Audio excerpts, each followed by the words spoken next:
जुलाई 6, 2025 की रात को बिहार के पूर्णिया जिले के ठेड़गामा विलेज पर एक गहरा अंधेरा छा गया। ये किसी आम ग्रामीण रात का अंधेरा नहीं था, बल्कि तर्क और इंसानियत का एक फिरावना ग्रैमैन्य था। चुड़ैल होने के पुराने और पॉइजनीले विश्वास से भड़की एक भीड़ बाबू लाल ओराऑन के घर पर टूट पड़ी। गलत दुख और गुस्से में उन्होंने उनके परिवार के 5 मेंबर्सों को घसीटकर बाहर नियरा उन पर डायन होने का एक्यूजेशन सेट किया, यानी एक विच जो विलेज में हाल ही में एक बच्चे की मौत के लिए जिम्मेदार थी। एंडोबर्ट्सता और डर से उपजा यह एक एक्यूजेशन ही उनकी मौत का फरमान बन गया। मानसून की नमी से फिल्डी हवा बेगुनाहों की चीखों से भारी हो गई, बाकी एक समुदाय अपने ही लोगों पर टूट पड़ा। इस क्रूर कृत्य के शिकार बेनाम आंकड़े नहीं थे।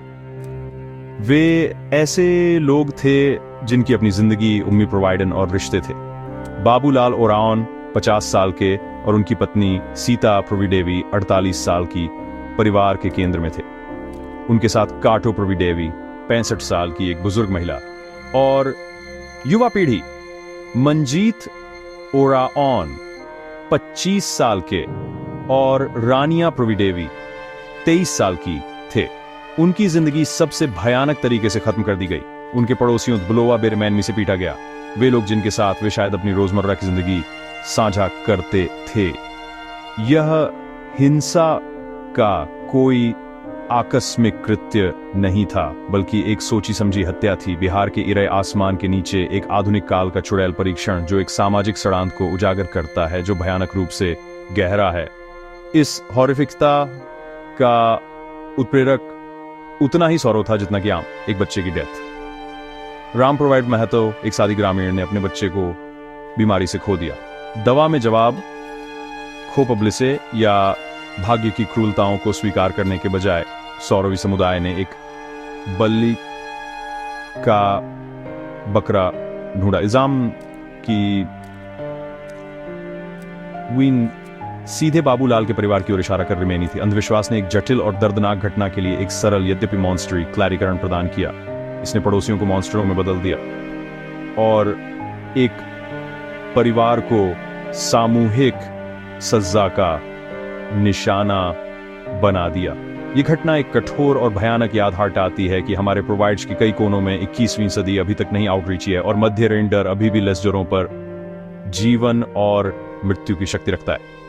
इकलौता जीवित बचा 16 साल का सोनू कुमार इस नरसंहार से बचने में सर्वव्याप रिमेना और इस भयावह कहानी को बाहरी दुनिया तक आउटरीच आने वाली अकेली आवाज बन गया। यह उसका साहस था जिसने अधिकारियों को सतर्क किया, उस चुप्पी के पर्दे को चीर दिया जो अक्सर ऐसे अत्याचारों को ढंक टेकनती है।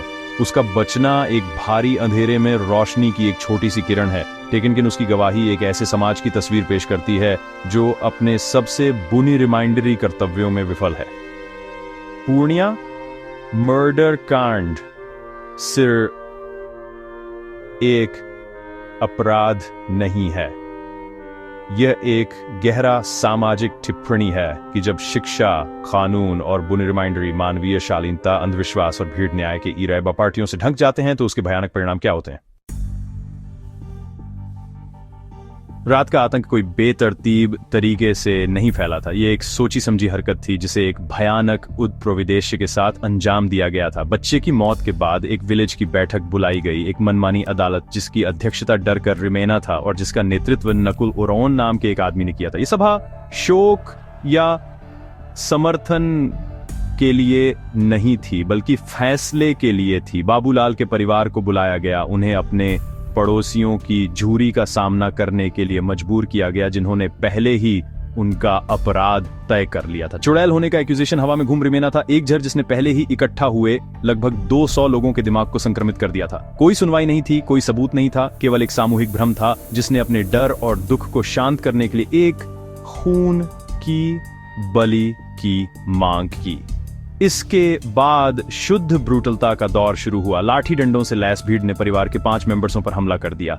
समूह के आकार ने गुमनमी प्रदान की और सामने आई क्रूरता के लिए एक साझा लेस्जोर जिम्मेदारी का एहसास कराया। हर बार तर्क के खिलाफ एक वार था, सामूहिक उन्माद की शक्ति का प्रूफ। बर्बर पिटाई के बाद भीड़ की क्रूरता बढ़ गई। उन्होंने शवों को, जिनमें से कुछ शायद अभी भी जिंदा थे, पेट्रोल डालकर आग लगा दी। यह आखिरी कार्य मिटाने का था। आग से विलेज से कथित बुराई को शुद्ध करने का एक प्रयास, एक ऐसा अनुष्ठान जो उतना ही प्राचीन था जितना कि उसे प्रेरित करने वाला सुपरस्टिशन। इसके बाद का नज़ारा उतना ही ठंडा और सुनियोजित था जितना कि मर्डर। पांचों पीड़ितों के जले हुए अवशेषों को बोरियों में भर दिया गया। एक ट्रैक्टर जो कृषि और जीवन का एक उपकरण था, इस भयावह जुलूस के लिए एक अर्थी में बदल दिया गया। पास के तालाब और झाड़ियों में ले जाकर शवों को बेतरहमी से फेंक दिया गया। अपने जघन्य अपराध के एविडेंसों को छिपाने का एक हताश और बेकार अटेम्प्ट। इसके बाद की चुप्पी अपीसी की नहीं थी, बल्कि एक साझा गहरे रिमेंसी की थी, एक सामूहिक क्राइम बोध की थी, जिसे क्राइमियों को उम्मीद थी कि रात निकल जाएगी। विलेज अपने मॉन्स्टरों को शुद्ध करने के बाद असली राक्षस का सामना करने के लिए छोड़ दिया गया। वह जो भीतर था। पुलिस की प्रतिक्रिया, अकेले जीवित बचे के बहादुर गवाही से प्रेरित होकर चुप्पी की साजिश को उजागर करना शुरू कर दिया। अरेस्टियां की गईं जिनमें कथित उकसाने वाला नकुल ओरॉन और शवों को ठिकाने सेटने में मदद करने वाला ट्रैक्टर चालक शामिल था। तालाब से 4 जले हुए शवों की बरामदगी ने रात की इंसिडेंटों के भयानक विवरणों की पुष्टि की। जबकि न्याय के पहिए सर्कुलेटिंग लगे हैं, वे एक समुदाय के गहरे पूर्वाग्रह के भारी वजन के खिलाफ घूम रिमेन हैं। जांच केवल व्यक्तिगत क्राइमियों को खो पब्लिके के टाइम में नहीं है, बल्कि एक सामाजिक बीमारी का सामना करने के टाइम में है, जहां एक पूरा विलेज सामूहिक हत्या में शामिल हो सकता है। या और ऐसी मध्यरेन क्रूरता के सामने किसी को पूछना चाहिए, कानून कहां था?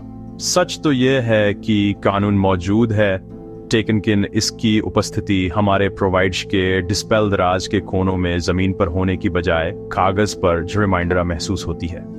बिहार में वास्तव में इस खतरे से निपटने के लिए एक विशेष कानून है।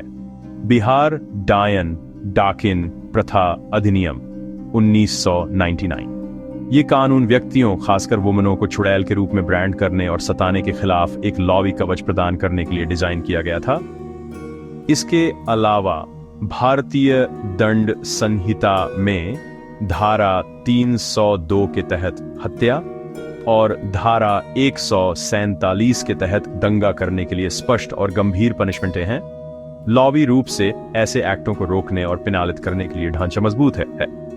हालांकि पूर्णिया मर्डर कांड विधायी इरादे और ग्राउंडी हकीकत के बीच एक विनाशकारी अंतर को दर्शाता है। एक कानून का एग्जिस्टेंस तब अर्थहीन है जब उसे लागू नहीं किया जाता है, उसका सम्मान नहीं किया जाता है, या यहां तक कि जिन लोगों पर इसे लागू किया जाना है वे उसे जानते भी नहीं हैं। टेटगामा में भीड़ के लिए अंधविश्वास का अलिखित कानून किसी भी राज्य अनुमोदित अधिनियम से कहीं रिमाइंडर पावरशाली था।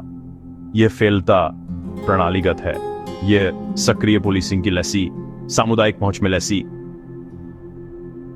और राज्य मशीनरी की गहरी जड़ें जमा चुकी सामाजिक संरचनाओं में प्रवेश करने में असमर्थता को इंगित करता है, जो ऐसी मान्यताओं को पनपने और हिंसा में टर्नने की अनुमति प्रोवाइड देती है बिना तत्काल परिणाम के डर के।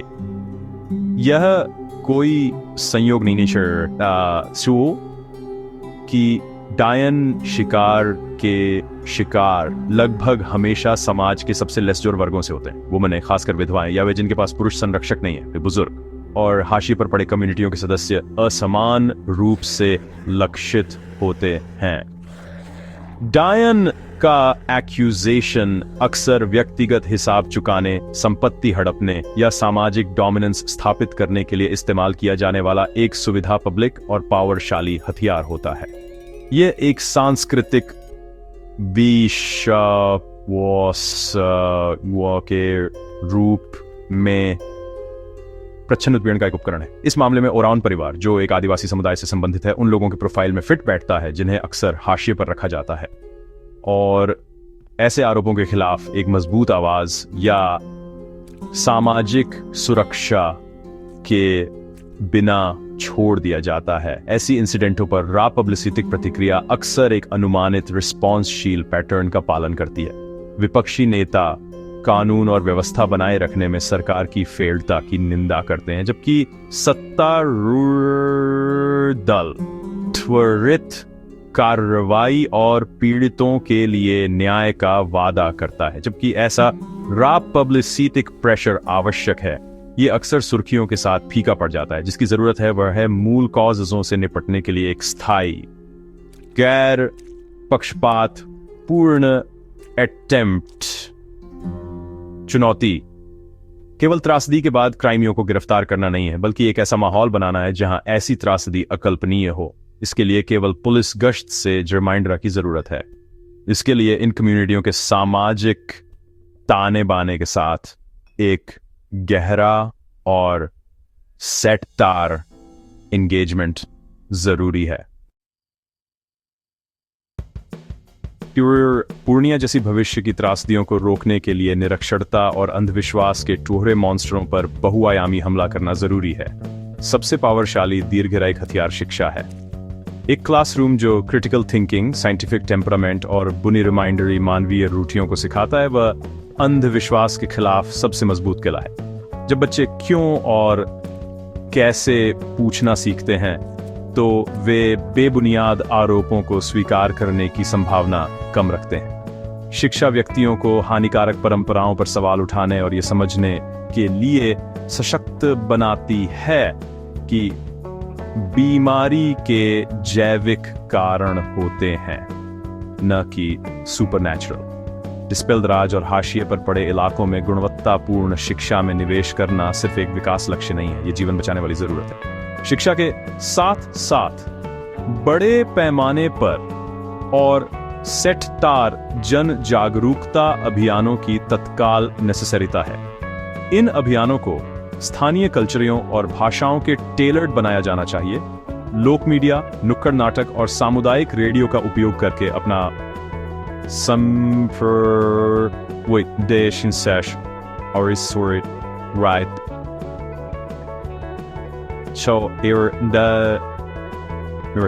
नेचुरल में विश्वास को खुले तौर पर और सीधे चुनौती प्रोवाइड नहीं चाहिए। इसकी अतार्किकता को समझाते हुए और इसके विनाशकारी मानवीय लागत पर प्रकाश डालते हुए स्थानीय लीडर्सों, आशा एक्टकर्ताओं जैसे स्वास्थ्य कर्मियों और शिक्षकों को तर्क के दूतों के रूप में प्रशिक्षित और जुटाया जाना चाहिए।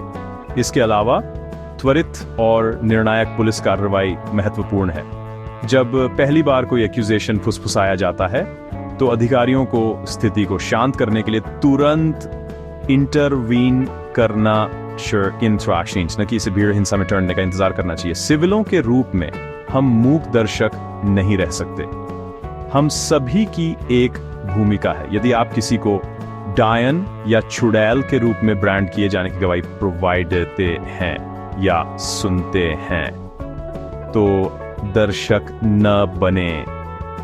आपकी चुप्पी मिली भगत है। तुरंत और सुरक्षित रूप से पुलिस को सूचित करें या किसी स्थानीय पत्रकार या एनजीओ से संपर्क करें। जागरूकता इंक्रीज आने और अधिकारियों पर कार्रवाई करने के लिए सार्वजनिक प्रेशर बनाने के लिए सोशल मीडिया का उपयोग करें। हमें एक ऐसी संस्कृति को इंक्रीज्ड आवा प्रोवाइडना चाहिए जहां हम लेस जोरों के लिए खड़े हों और अपने परिब्लोवों और कम्युनिटियों के भीतर अंधविश्वास को चुनौती प्रोवाइडर। यह उन चुटकुलों या आकस्मिक टिप्पणियों को बर्दाश्त करने से इनकार करने से शुरू होता है जो इन खतरनाक बिलीफों को बनाए रखते हैं। तर्क के डिफेंस में उठाई गई हर आवाज नॉलेजता के कवच में एक दरार है। पूर्णिया की हॉरिफिकता हमारे सामूहिक विवेक पर एक दाग है। हमारा दिल पीड़ितों और खासकर सोनू कुमार के लिए है। वह युवा जीवित बचा जिसने इस स्मृति का अकल्पनीय बोझ उठाना है, लेकिन सहानुभूति पर्याप्त नहीं है। ये घटना एक वेकअप कॉल के रूप में काम करनी चाहिए। आत्मनिरीक्षण और कार्रवाई की डिमांडेड इस सामाजिक बुराई को मिटाने की जिम्मेदारी हम सभी पर है। सरकार, पुलिस, नागरिक समाज और हर एक सिविल, हमें मिलकर काम करना चाहिए ताकि यह सुनिश्चित हो सके कि ज्ञान और करुणा की रोशनी अंततः उन अंधेरे मध्य एराइन छायाओं को दूर कर दे जो अभी भी हमारी जमीन पर मनफी आरा रिमेनी है, ताकि किसी भी परिवार को दूसरों की अनौलेजता के लिए कभी भी अंतिम कीमत न चुकानी पड़े।